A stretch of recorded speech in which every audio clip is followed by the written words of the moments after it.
cumplen siempre con esta norma o esta regla clara que habíamos puesto desde el principio. Veo que son siempre las mismas personas que tienen sus cámaras encendidas y me alegra porque así la enseñanza, pues como les dije desde el principio, no es tan fría y de alguna manera podemos ver por lo menos sus reacciones. Ustedes siempre pueden ver las mías, pero yo no siempre las suyas, ¿no? Entonces les agradezco a quienes tienen las cámaras encendidas, así también puedo saber qué partes están quedando claras y es siempre distinto, ¿no? Tener una interacción por lo menos cara a cara, ¿no? Y las tecnologías han permitido justamente que se produzca este tipo de interacción y es algo que se va a quedar, ¿no? La virtualidad.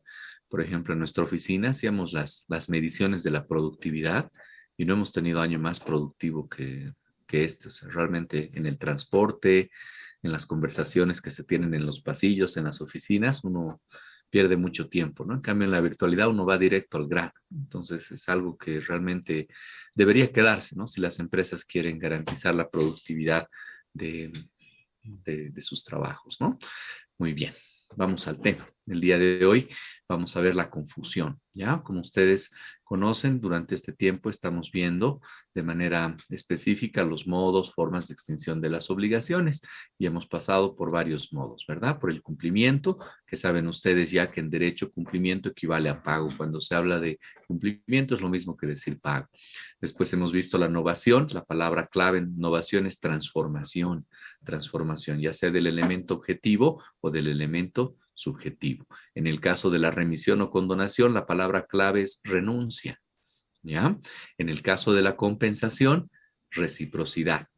Dos partes son recíprocamente acreedores y deudores, ¿no? Para que no se olviden ustedes, esos son los términos, si ustedes quieren, claves, ¿no? Si ustedes tienen que definir algún momento, dicen extinción de la obligación, en virtud de la cual si ya estamos hablando del cumplimiento, se paga, se cumple exactamente la prestación debida, ¿verdad? Novación, se transforma el elemento objetivo, subjetivo, se crea una nueva, ¿no? Se extingue una y se crea una nueva. Remisión o condonación, el acreedor renuncia a recibir y a exigir la prestación debida. En la compensación, se neutralizan las obligaciones porque acreedor y deudor son recíprocamente, o dos personas son recíprocamente acreedores y deudores, ¿verdad? Y el día de hoy ya nos toca ver el quinto modo de extinción de las obligaciones, ¿no? Denominado confusión. Camil, adelante, por favor. Sí, doctor, tengo una súper duda, que quería hablarle justamente antes de que pasemos al tema. Habíamos hecho, ¿no?, el foro de la condonación, y en este caso nos había preguntado si los beneficios se pueden, o sea, si pueden ser obligatorios. Nosotros, digamos, podemos beneficiar a alguien. No sé, no recuerdo cómo era la pregunta, pero hablaba de los beneficios, si puede ser obligatorio, si nosotros podemos obligar a alguien un beneficio. Doctor, y todos, o sea, leyendo el foro, ¿no? Yo lo que sé es que sí se puede beneficiar, porque está beneficiando a otra persona en este caso, y sin su consentimiento. Pero todos se basaban en el artículo 300, a ver, aquí, les voy a decir, y 358 del Código Civil, ¿no? Que no se puede beneficiar, que no, sin su consentimiento. Pero sin embargo, el beneficio es algo bueno, ¿no?, para el deudor, porque le está beneficiando. Entonces, sin su consentimiento también, al fin y al cabo. Entonces, esa era mi duda, doctor, ¿no? Si me puede aclarar, por favor. Claro que sí, con todo gusto, Camil. Es un tema que está sujeto a discusión, que está sujeto a conversación, a opiniones, pero mayoritariamente, y esa es la corriente también que sigue nuestro Código Civil, los beneficios no pueden ser impuestos, no son obligatorios. Y hay un ejemplo muy claro, ¿no?, que se está viviendo en nuestros días, porque si ustedes recuerdan, cuando Evo Morales era presidente todavía, emitió un decreto supremo haciendo una especie de remisión, de condonación, de indulto a favor del expresidente Carlos Mesa, ¿ya? Por el caso, me acuerdo, creo que era Es un tema que siempre se ve en derecho minero con la doctora Lorena, que era un tema de non-metallic minerals, un tema en el que el Estado se ve involucrado. El gobierno de Mesa revierte unas concesiones mineras en la costra salina del Salar de Uyuni, en los límites del Salar de Uyuni, a la empresa non-metallic, ¿ya? Y ahí esa decisión es asumida por Carlos Mesa. Fruto de esa decisión, somos demandados ante el CIADI y nos vemos obligados a pagar una indemnización a favor de esa empresa porque no se siguió el procedimiento interno de Bolivia legalmente establecido para revertir o para declarar la caducidad de derechos mineros, ¿no? Entonces se emite un decreto de indulto al cual se invita o en el cual se invita al exmandatario Carlos Mesa a que pueda acogerse ese beneficio, ¿no? Entonces, loco, digamos, ¿no? Uno si lo indultan, ¿cómo no va a aceptar, no? Pero Carlos Mesa no lo ha aceptado. Y por eso el día de hoy está sujeto o puede ser sujeto de procesamiento por ese caso, ¿no? Entonces, siempre existe la posibilidad de que tú digas no, ¿verdad? Aunque una persona te quiera conceder una gracia, un beneficio, no te lo puede imponer. Tú tienes que aceptar, tú tienes que de alguna manera cumplir la condición de ese beneficio o simplemente lo rechazas, ¿verdad? Si te depositan dinero y vos no quieres, vas y se lo devuelves. Entonces, no hay beneficios impuestos, ¿no? Ese es el principio general. Gracias por la pregunta, Camil, y por participar en el foro como siempre también. A ustedes Carla la dice, y si el deudor es orgulloso, no va a aceptar. Exactamente, ¿no? Es así, yo no quiero nada de vos, listo, ¿no? Hay también peleas de ese tipo, ¿no? Entonces, por el orgullo también muchas veces no se acepta, ¿no? Como el caso del indulto, ¿no? Es un tema de política, es un tema de orgullo también, en gran medida, ¿no? Como que yo no tengo la culpa, yo hice bien las cosas, no tienes por qué indultarme de un crimen que no cometí, ¿no? Ese es el mensaje, por ejemplo, que se está dando, ¿no? En ese caso. Muy bien, muchas gracias, Camil. Entonces, vamos a continuar un poquito con la confusión. Noten que ya solo tenemos imposibilidad sobreviniente, prescripción y otras causas, ¿no? Esto significa 3 clases más, nada más. Dios mediante, vamos a acabar para los primeros días de octubre. Para hablar sobre confusión, primero hay que comprender que este término da idea de que existe poca claridad, ¿verdad? De que existe mezcla, y es un término genérico que se utiliza en el derecho civil, en el Código Civil, ustedes van a encontrar varias referencias a la confusión, pero también en otras materias que no son derecho civil van a encontrar referencias a este mismo término confusión, ¿no? Entonces, en su acepción genérica, en su etimología, confusión es algo que no está claro, es algo que significa dos mentes, ¿ya? Básicamente no existe una sola mente, sino existen más de una mente, existen varias ideas, existen varias mentes. De ahí viene la palabra confusión, ¿no? Entonces, etimológicamente implica que no existe claridad, ¿ya? Es un término genérico. Y en el caso del derecho civil, por ejemplo, ustedes van a encontrar la palabra confusión en el caso de las servidumbres. Si ustedes miran el artículo 287 del Código Civil, van a ver que una servidumbre puede extinguirse, por ejemplo, ¿no? Cuando el fundo dominante se confunde con el fundo sirviente o el titular se vuelve uno solo, ¿verdad? Entonces ya no tiene sentido que exista una servidumbre cuando los dos fundos se vuelven uno, se confunden, se mezclan, o cuando el titular es una misma persona. En el caso de las obligaciones solidarias, que también hemos mirado, existe un efecto específico de la confusión, ¿no? Si ustedes miran el artículo 411, en el numeral 4, regula particularmente un efecto propio de las obligaciones solidarias en relación con la confusión. Como veíamos en esta clasificación de obligaciones, si ustedes recuerdan, esta es la creación más perfecta del derecho. Es un invento de los hombres, ¿no? No hay solidaridad, nadie está obligado por otro, ¿verdad? O naturalmente unido a otro, nadie está obligado a cumplir la totalidad cuando existen otras personas. La solidaridad es una creación del derecho, ¿no? No existe por otra explicación más que la norma legal. Es la norma legal la que dispone la solidaridad y regula sus efectos, ¿no? Entonces, en cuanto a la confusión, también existe ahí alguna regulación específica.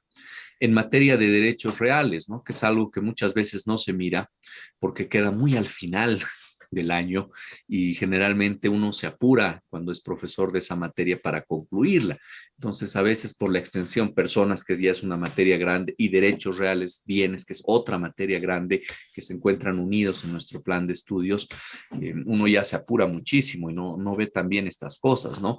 Pero lo que yo les recomiendo son dos cosas, ¿no? Uno, miren la parte final del Código Civil en todo aquello relativo a hipotecas, a prendas, a privilegios, a inscripciones de derechos reales, etcétera, ¿no? Y miren también la Ley de Derechos Reales y su decreto reglamentario, ¿no? Derechos Reales es una de las instituciones más lentas que existe en Bolivia y con un mayor grado de corrupción, de falta de transparencia. Entonces, una manera de poder defenderse frente a derechos reales es conocer muy bien las normas que ellos utilizan. Muchas de las observaciones se dan por desconocimiento, porque el usuario no conoce la norma, el operador tampoco la conoce y al final ahí vienen las observaciones, ¿no? Entonces hay que revisar bien las normas que son la materia y fuente primaria de de nuestra práctica, digamos, de nuestra profesión.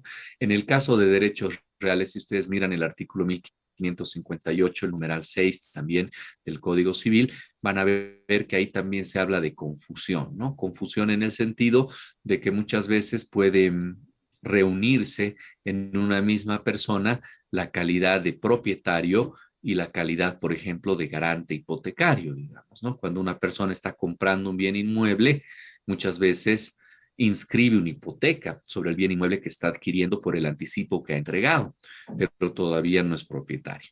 Posteriormente consolida su derecho propietario.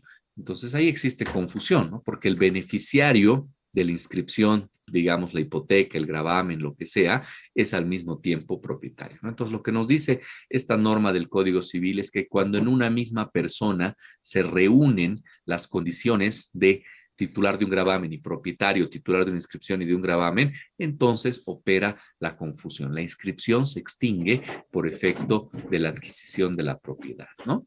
También se habla mucho de confusión en derecho de sucesiones, ¿no? De aquí a 2 años, cuando ustedes estén cursando el derecho de sucesiones, van a ver que uno de los efectos de la aceptación de la herencia es precisamente la confusión de los patrimonios, ¿verdad? Porque en Bolivia seguimos un sistema de sucesión en cuya virtud los herederos son continuadores de la personalidad del causante, ¿no? Se los considera como continuadores de esa personalidad jurídica que se extingue con la muerte, pero se continúa, ¿no? Así son las cosas a veces en el derecho, ¿no? Hay extinción con la muerte, pero hay continuación de esa misma personalidad extinguida con los herederos.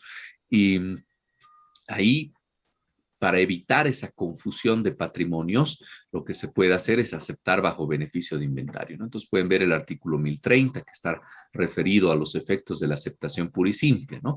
Y el 1041, que dice que cuando existe beneficio de inventario no opera esa confusión, ¿no? Y he estado buscando también algún auto supremo, algo que pueda darles para ilustrar mejor esta parte, porque no siempre la confusión se presenta con tanta frecuencia, pero es algo que debemos entender, conocer desde el punto de vista teórico, pero también práctico, ¿no? Y he encontrado que la mayor parte de los autos supremos, si ustedes ponen en el buscador del Tribunal Supremo de Justicia confusión, van a encontrar multitud, numerosos autos supremos relativos a propiedad industrial, al riesgo de confusión que existe entre una marca y otra marca, ¿no? De que los consumidores dejen de distinguir, dejen de percibir a una marca como distinta de otra, ¿no? Entonces ahí también en propiedad industrial se habla mucho de confusión. Pero de todos estos sentidos de palabras de confusión que se utilizan en el derecho en general, el que yo quiero dejar establecido el día de hoy, el que quiero compartir con ustedes, es aquel que está relacionado precisamente o específicamente con la extinción de las obligaciones, ¿no? Si tuviéramos que dar un concepto nuevamente, género próximo, tendríamos que decir que la extinción es una forma de extinción, es un modo de extinción de las obligaciones, ¿no? Y la diferencia específica es que en este caso se reúnen las condiciones de acreedor y de deudor en una misma persona, ¿ya?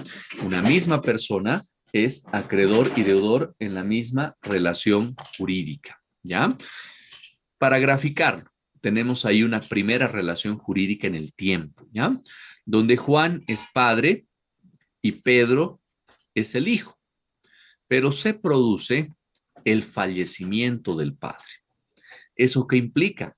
Que como producto de ese fallecimiento, como producto de la muerte, que es un hecho jurídico por excelencia, primero se extingue la personalidad jurídica y como producto también de la muerte, como efecto jurídico derivado de la muerte, se abre la sucesión hereditaria.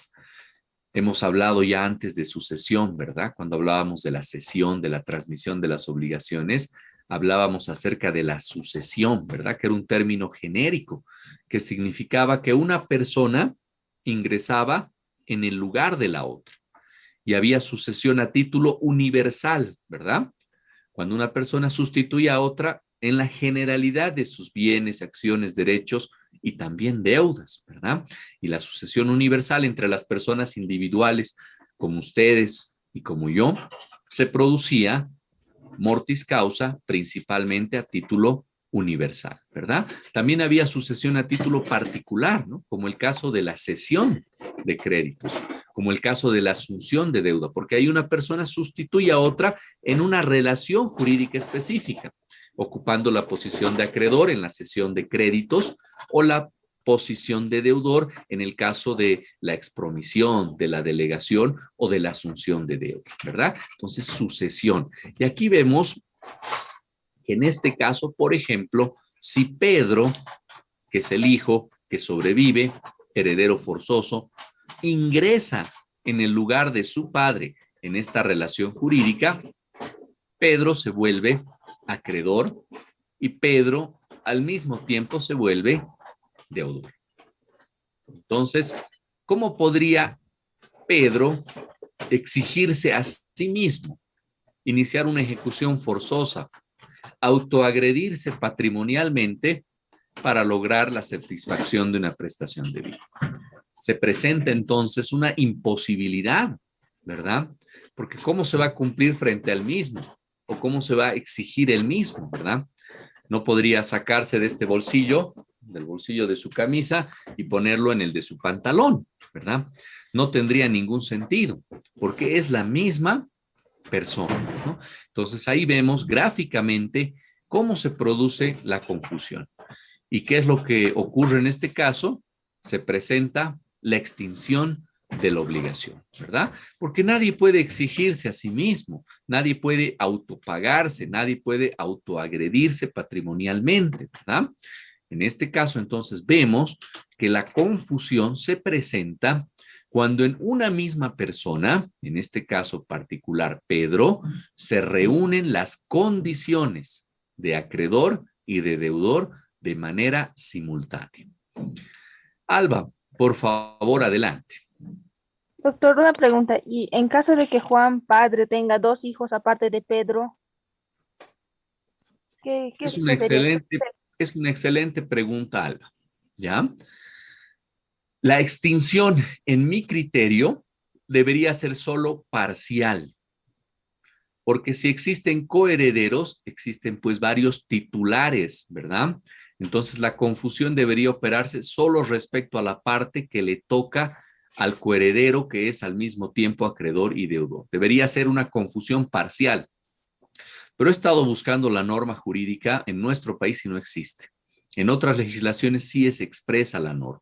Cuando existe confusión producto de la aceptación de la herencia, la confusión o la extinción se produce solo hasta el límite o hasta la parte de la cuota que le corresponde al heredero. Pero los otros coherederos tendrían que pagar sus cuotas partes, ¿verdad? La extinción por confusión no debería ser total, sino solamente parcial. He buscado también autos supremos para poder compartir con ustedes y no he encontrado ninguno. Pero creo que por aplicación de un principio lógico, ¿verdad? Una solución razonable que también está en otras legislaciones, debería ser que la extinción sea solamente parcial, ¿no? No hay una norma jurídica expresa que yo haya podido encontrar. Si alguien la encuentra, por favor me avisa, porque tal vez lo he hecho muy apresuradamente, pero no he encontrado una norma jurídica en el Código Civil que regule los casos de existencia de coherederos, ¿no? Y te agradezco la pregunta, Alba, porque derecho de sucesiones es el que más complica a las personas, ¿no?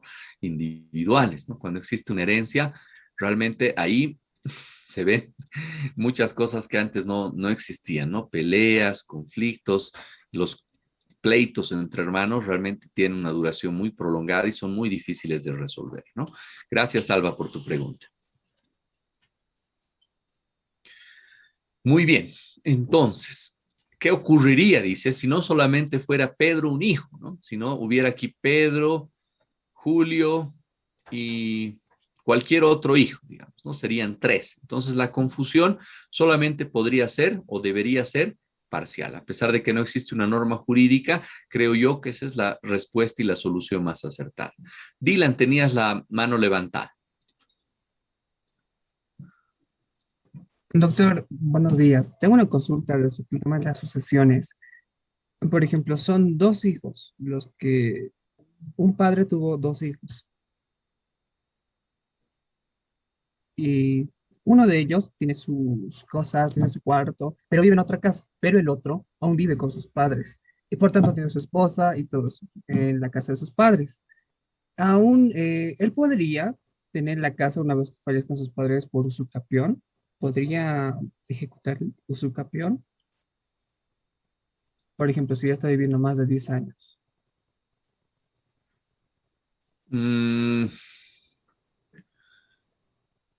Para que exista usucapión, prescripción adquisitiva DILAN, tienen que cumplirse requisitos. Entonces, en la medida en que concurran esos requisitos, yo creo que puede existir un usucapión. Pero en este caso está viviendo con el propietario, ¿verdad? Y parece más bien que existiría tolerancia, coexistencia. Para que una persona sea poseedor, su posesión, su ánimo de ser titular, de ser dueño, tiene que ser público, tiene que ser manifiesto. No existe posesión clandestina. Es un vicio de la posesión, la clandestinidad. Entonces, este hijo tendría que portarse como dueño, ¿verdad? Incluso frente a su padre, que es el dueño que está viviendo ahí, ¿verdad? Yo veo muy difícil que esa situación pueda dar lugar a un usucapión, ¿no? Tendría que haber una colusión tal vez con el padre y el hijo para que haya un usucapión, pero inicialmente no veo que pueda existir un usucapión si tú estás viviendo con el dueño en el mismo lugar, ¿verdad? Tendrías que expulsarlo al dueño, ¿no? Tendrías que tú mostrarte como dueño frente al verdadero titular, ¿no? Lo veo muy complicado, ¿ya? Gracias, doctor. No hay de qué, querido Dina. Hay una corrección ahí que me hacen también en el chat. Efectivamente es el 441 y no es el 411. Ahí un error de dedo. Lo vamos a corregir al finalizar la clase. Muchas gracias a Geraldine. Bueno, entonces este es el concepto de confusión, ya para pasar, ¿verdad? Existe confusión cuando en una misma persona se reúne la condición de acreedor y de deudor, presentándose, por tanto, una imposibilidad de que esa obligación sea cumplida, sea pagada, sea exigida, ¿ya? Generalmente en la realidad, entre las personas individuales, la confusión se produce por vía de la sucesión mortis causa. Y en las personas jurídicas se produce como efecto de la fusión, de la escisión de procesos que se denominan concentraciones empresariales, ¿ya? Esa materia o ese tema no se lo ve en la universidad, se ve solamente fusión, digamos, ¿no? Fusión, escisión y así de pasada en derecho comercial. Pero ya en las maestrías se enseña este fenómeno de las concentraciones empresariales, que dentro del ámbito del derecho comercial y puntualmente del derecho corporativo es la materia más compleja, más sofisticada. Pero en términos muy sencillos, ¿qué implica una concentración empresarial? Que una empresa adquiere otra. Por ejemplo, vamos a ver más adelante Disney Channel, ¿no? Que se ha comido a varios otros, ¿verdad? Google, que se para comiendo el mundo, ¿no? WhatsApp, ¿no? Entonces ahí, por ejemplo, si existían obligaciones entre Google y WhatsApp, ¿no? porque WhatsApp patrocinaba a Google o Google patrocinaba a WhatsApp, por ejemplo, dirigían a los consumidores solamente a Google o solamente a WhatsApp, seguramente habían acuerdos económicos entre ellos, ¿verdad? Pero si Google se compra WhatsApp y le incorpora, hace que pierda su personalidad jurídica, se la come como un tiburón, ya ni cómo pagarse y ni cómo cobrarse, ¿verdad? Entonces ese proceso se llama fusión, ¿ya? Una empresa se fusiona con otra, ¿ya? Entonces ahí puede existir también una clase de fusión o de confusión entre las personas jurídicas, ¿ya? ¿Qué es lo que nos dice nuestro Código Civil para terminar de aterrizar este concepto? Dice, cuando en una misma persona se reúnen las calidades de acreedor y deudor, la obligación se extingue y se liberan los terceros que prestaron garantías por el deudor, ¿verdad? Entonces, si descomponemos esta norma en ese ejercicio que estamos haciendo, todas estas clases, ¿verdad?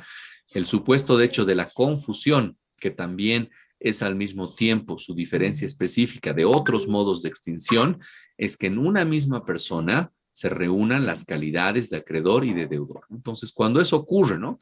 Ya saben ustedes que como abogados ven el mundo en relaciones jurídicas, lo descomponen así, acreedor, deudor, prestación de vida. Entonces, cuando en esa relación jurídica, cuando en esa relación obligatoria, una misma persona es acreedora y a la vez es deudora, entonces se produce dos efectos. Uno, la obligación se extingue, ¿no? El acreedor no se ve satisfecho, no hay pago, ¿verdad? Y el deudor liberado, pues es la misma persona, digamos, ¿no? Entonces, por eso la ley dice solamente la obligación se extingue. Y el siguiente, que es aplicación, el siguiente efecto es aplicación directa del principio de lo accesorio, sigue la suerte de lo principal, ¿no? Y se liberan los terceros que prestaron garantías por el deudor, ¿verdad? Ya no tiene sentido que exista garantía de una obligación de que se ha extinguido, que sea o que ha quedado sin efecto como producto de la confusión, ¿no? Carlos Calvo Costa, que ese es el libro que siempre utilizo, dice modo de extinción de las obligaciones. Ese es el género próximo, ¿no? Eso ocurre en Bolivia. 351, género próximo, modo de extinción de las obligaciones. Y la diferencia específica, al reunirse en una misma persona las calidades de deudor y acreedor de una misma obligación, ¿ya? Entonces, palabras claves, porque yo sé que al final lo sencillo es lo que queda, lo simple es lo que queda, no nos acordamos de las cosas complejas, ¿no? Entonces, pago, ya saben ustedes, o más bien cumplimiento es pago de la obligación, exactitud, identidad, integridad, indivisibilidad, ¿verdad? Novación, transformación, ¿verdad? Remisión o condonación, renuncia, ¿verdad? Y compensación, reciprocidad. En el caso de la confusión, la palabra clave sería reunión, ¿verdad? En una misma persona se reúnen las condiciones de acreedor y de deudor. ¿Y qué es? Es un modo de extinción de las obligaciones. Por lo menos desde este punto de vista, ¿no? Porque también hay confusión en derechos reales, hemos visto. Hay confusión en temas de propiedad industrial, en temas de marcas. Ahora bien, naturaleza jurídica. ¿Qué es la confusión? ¿No? Algunos autores dicen, se produce solamente una paralización o inhibición, dicen, de la acción, ¿verdad? Cuando vemos la facultad del acreedor, vemos ahí que existen dos componentes, ¿verdad? Un componente, ¿cuál es? Facultad de recibir y segundo, facultad de exigir. Y cuando hablábamos del exigir, ahí nos casábamos con el derecho procesal, ¿verdad? Decíamos que ahí debajo de esa facultad de exigir entra todo el derecho procesal. ¿Por qué? Porque el Estado tiene jurisdicción, monopoliza la violencia y a cambio le da al ciudadano la acción como un poder jurídico para acudir ante los órganos jurisdiccionales y pedir una actuación de la ley frente a otro. Un autor austriaco muy importante del derecho procesal decía que era la facultad de excitar al órgano judicial, ¿no? Hablando en términos biológicos, producir una reacción del órgano jurisdiccional, ¿verdad? Entonces, eso es justamente lo que ven muchos autores, una corriente importante de la doctrina, en sentido de que lo que realmente ocurre cuando se presenta la confusión es una inhibición de la acción, ¿no? No sería para ellos una forma o modo de extinción de las obligaciones, ¿no? Y muchos dirán, no, estos señores no tienen ninguna razón, ¿no? Pero en otros países puede ser que o que estos créditos revivan, ¿ya? Porque puede ser que transitoriamente se produzca esta reunión o esta confusión, pero puede ser que después, por otros actos o hechos jurídicos, se separen esas condiciones. Por ejemplo, queridos universitarios, ¿qué pasa si una persona acepta la herencia y luego los otros coherederos lo excluyen de la sucesión? ¿Verdad? Lo hacen declarar indigno posteriormente. Entonces, ese hecho inicial de la aceptación de la herencia que produce una reunión desaparece. ¿Qué es lo que ocurre ahí? La obligación vuelve a nacer, revive, ¿verdad? Porque han desaparecido esas circunstancias que provocaron la reunión, la unión de las condiciones de acreedor y deudor en una misma persona, ¿no? Entonces, no es que la doctrina está loca, ¿no? Sino que en otros países estas cuestiones son más expresas, más explícitas y les permiten a los doctrinarios también ahondar más. En nuestro país no hay mucho de lo que se pueda hablar. 376, 377 y 378 del Código Civil es todo lo que tenemos. No hay mucho más. Y ahí, por ejemplo, no existe la posibilidad de que se revierta la confusión. No dice nada acerca de la reversión. Entonces, ven que esta corriente doctrinaria no se aplicaría tanto a nuestro sistema jurídico porque no existe una norma expresa que permita hacer revivir las obligaciones, ¿no? Pero en la práctica también se podrían dar este tipo de situaciones como la que les comento, ¿no? Otra parte de la doctrina nos dice, es un modo de extinción de las obligaciones, ¿no? Es un medio extintivo que se produce con la posibilidad de resurgimiento, ¿no? Hay varios casos en el derecho en que pueden resurgir las cosas, ¿verdad? Como en la dación en pago, por ejemplo. No habíamos visto que podía resurgir la obligación que se ha pagado si es que la cosa que se ha entregado en pago tenía algún vicio, tenía algún defecto o había una cuestión de evicción, ¿verdad? Entonces, estas son las principales características o las principales corrientes que tratan de explicar la esencia, la naturaleza jurídica de la confusión. En general, ¿cuáles serían los requisitos para que opere la confusión? El primero, tal vez desde el punto de vista de los hechos, que exista alguna especie de sucesión, ¿verdad? Que una persona ingrese en lugar de otra, que el acreedor ingrese en lugar del deudor o el deudor ingrese en lugar del acreedor o viceversa, ¿no? Y esta sucesión, ya les he dicho, puede ser universal o puede ser a título particular.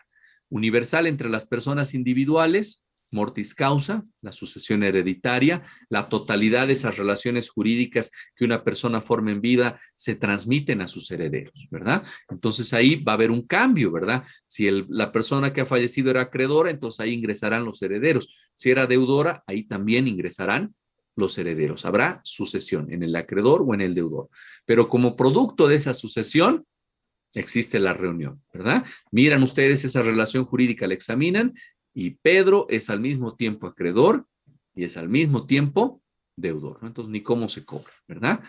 El segundo requisito, producto de esa sucesión, inter vivos, mortis causa, a título particular, a título universal, entre personas individuales, entre personas jurídicas, entre lo que ustedes miren, se reúnen calidades de acreedor y deudor en una misma obligación. No puede ser de diferentes obligaciones, ¿verdad? Porque ahí podría existir reciprocidad y la reciprocidad de acreedor y deudor da lugar a compensación, ¿verdad? Reciprocidad. Pero la reunión da lugar a confusión y tiene que ser en una única relación jurídica, en una misma obligación, ¿verdad? Ustedes ya saben, la misma obligación, ¿qué significa? Los elementos, hay que ver los elementos, son los mismos los elementos, estamos hablando de la misma relación jurídica. Y por último, que el crédito y la deuda deben corresponder a una misma persona y a un mismo patrimonio. Una misma persona y un mismo patrimonio, ¿no?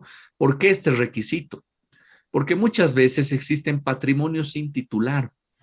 Ustedes van a ver en derecho comercial, así también de pasada, los fideicomisos, que son patrimonios sin titular. Las entidades financieras tienen generalmente o administran patrimonios autónomos. Estos patrimonios no tienen personalidad jurídica, pero ese patrimonio no les corresponde a esas personas que los administran. Son patrimonios separados, independientes y distintos, ¿no? Entonces, por eso también dice que tiene que pertenecer, o más bien para que exista confusión, tiene que pertenecer a una misma persona y a un mismo patrimonio, ¿no? En el caso que les digo de los fideicomisos, hay un administrador, ¿ya?, que está administrando, y ese patrimonio, aunque lo administra, no es suyo. Entonces, puede tener obligaciones frente al patrimonio, puede tener créditos y puede tener deudas frente al mismo patrimonio, ¿no? Cada mes se va a pagar, por ejemplo, la parte que le corresponde como administrador. Entonces, ahí no existirá, por ejemplo, confusión, porque ese patrimonio no corresponde a la misma persona. Es un patrimonio separado, ¿ya? En cuanto a clases de confusión, ¿no? Hay una confusión que es de carácter universal, ¿ya? Que se da más bien por carácter o por el tema de la universalidad, ¿verdad? Entonces ahí, por ejemplo, el caso que conversábamos, ¿no? Cuando existe una sucesión universal, el deudor hereda la titularidad del crédito, y si existen coherederos, como nos decía Alba, ¿no? Este es el caso, la confusión puede ser total o parcial, ¿no? Pero también puede presentarse como efecto de una sucesión a título particular, ¿no? Respecto a un crédito, un derecho individual o particular. Estas son las principales clasificaciones que reconoce la doctrina, ¿no? Respecto a la confusión. La confusión puede operar como efecto de una sucesión universal o puede operar como efecto de una sucesión a título particular entre vivos, ¿no? A título universal es más sencillo de comprenderlo, ¿no? Una persona fallece y sus herederos ingresan en su lugar. Cuando vean sucesiones, el profesor les va a decir subintran, ¿no? Que ingresan, que entran en lugar de otro. Subintrar, dice. Es subintrar una persona en lugar de otra, ¿ya? Y puede ser total o parcial en la medida en que existan coherederos. Les reitero, no existe una norma jurídica expresa. No he visto, no he encontrado yo en materia de sucesiones, pero en otras legislaciones sí dice explícitamente la ley que solamente la confusión opera hasta la parte, hasta el importe de la cuota hereditaria de la persona respecto de la cual se produce la confusión, ¿ya? Y a título particular, pues, por ejemplo, un crédito, un derecho individual o particular, algo más específico, más puntual, ¿ya? ¿Qué pasa si una persona, lo que explicábamos en la anterior clase, está comprando una clase, o está comprando una casa, está comprando un inmueble y es garante hipotecario de esa casa o ese inmueble? Después, si la compra, se vuelve en propietario, ya ni cómo se exija la hipoteca, ¿verdad? Ni cómo se exija la garantía, ¿no? Entonces ahí existe confusión, pero respecto a un tema particular, individual, al derecho propietario sobre una casa, por efecto de un contrato, ¿verdad? Inter vivos y a título particular. El efecto. Las obligaciones, o la obligación más bien se extingue, no hay dos obligaciones, aquí hay una única obligación. En un primer momento, la obligación nace con un acreedor y con un deudor. Y después opera la confusión porque se reúnen las calidades de acreedor y de deudor. Esta diapositiva también me hace recordar la clase en la que analizábamos a los sujetos, ¿verdad? El elemento subjetivo de la obligación. Y uno de los requisitos del elemento subjetivo es que tienen que ser distintos, ¿verdad? Tiene que ser distinto el acreedor del deudor, porque si no, ¿qué pasa? Opera la confusión y existe extinción de la obligación, ¿ya? Ahora bien, hay excepciones a los efectos de la confusión, ¿no? La confusión no perjudica a terceros, ¿no? Si se ha constituido embargo, usufructo o prenda, entonces no va a existir de ninguna manera un perjuicio a terceros, ¿no? Y por último, la fianza sobrevive en caso que el deudor sea también fiador, ¿no? Porque es una solución lógica, es una solución bastante razonable. Para que ustedes miren un poco estos temas, pueden leer los artículos 376, 377 y 378 del Código Civil. ¿no? Aquí está un ejemplo también que les anticipaba ya, no solamente en personas individuales se puede producir la confusión, sino también en personas colectivas, ¿no? Cuando un tiburón se come a otros peces más pequeños, ¿no? Un pez grande se come a los peces más chicos, ¿no? Entonces este tiburón, si se los comes y este era su deudor o era su acreedor, entonces va a quedar dentro de su panza, ¿verdad? Se van a reunir ahí los peces y ya no van a poder cobrarse o exigirse obligaciones entre ellos, ¿no? Disney, que adquirió también a 20th Century Fox, digamos que se fusiona, ¿no? Disney directamente se come, ¿no? Suponiendo que Disney es el pez grande, se come a 20th Century Fox, entonces ya no hay cómo se exijan obligaciones, ¿no? Porque se han reunido las condiciones o cualidades de acreedor y de deudor, ¿ya? Y hemos llegado ya a la parte final y para que asentemos un poco estos conocimientos y vayamos ejercitando nuestras capacidades como abogados, para que vayamos entendiendo de qué se trata esto que estamos estudiando, que es tan bonito, que los va a acompañar hasta el final de sus días. Los abogados ejercen hasta muy viejos, mueren al pie de sus máquinas antes, de sus computadoras y libros ahora, ¿no? Pero para irnos adentrando un poco más, para que ustedes entiendan para qué estudian todo esto, o sea, para qué sirve, cómo se aplica en la profesión, he encontrado un auto supremo que está relacionado con materia tributaria, ¿ya? Pero tiene que ver con la confusión. Ahí se explica una forma, unos hechos en los que se produce la fusión, ¿ya? Para orientar un poco el contenido de las diapositivas, necesito que aplicando el método del derecho, que ustedes ya saben, hechos, derecho, opinión, decisión, lo que sea, puedan desarrollar o responder estas preguntas puntuales. Este auto supremo se encuentra en la plataforma y las preguntas también. Entonces, lo que voy a hacer ahora es dividirlos en grupos o invitarlos a que ustedes puedan ingresar a sus grupos y vamos a tener unos 15 minutos de, ¿qué hora es? 8:46. Hasta las 10 de la mañana les pido que lean y después a las 10 que ya comiencen a conversar sobre lo que han entendido y orientados a responder estas preguntas, ¿ya? Voy a dejar de compartir la pantalla y voy a detener también la grabación.